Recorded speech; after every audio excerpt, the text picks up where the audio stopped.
বন্ধুসকল, এই মানুহে যে বিয়া ভোজ সকাম পাতে, মানুহবিলাকক যে আকৌ ইনভাইট কৰে 400-500 মানুহক, তেতিয়া ঘৰত কয় জানো? খাবলৈহে মাতে, বোলে প্ৰেজেণ্ট আনিবি, গিফ্ট আনিবি, কয় জানো? নকয় নহয়, ফ্ৰীতে খাই পেলাই যাবি। তাৰপিছত খোৱাৰ পিছত কয় 400 মানুহ একো নাই, তাৰে 100 বা 50টাই কি কয় জানিছ?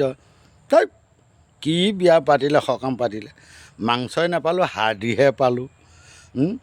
আকৌ ক'ব এই চাউলকেইটাও ইমান সিজা নাই, আকৌ এই নিমখো অলপমান বেছি হ'ল, জলকীয়া অলপমান বেছি হ'ল, ইফালে ফ্ৰীতে খালে, পেলাইও দিয়া নাই, আকৌ সেইসোপা কথা আলোচনা কৰি দাঁত খুচিয়াই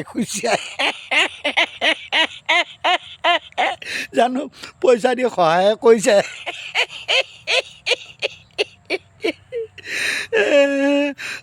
মায়েকক মাহী বুলি ক'ম ভাই ঐ, ভাল পালে শ্বেয়াৰ কৰিবি, ফ'ল' কৰিবি।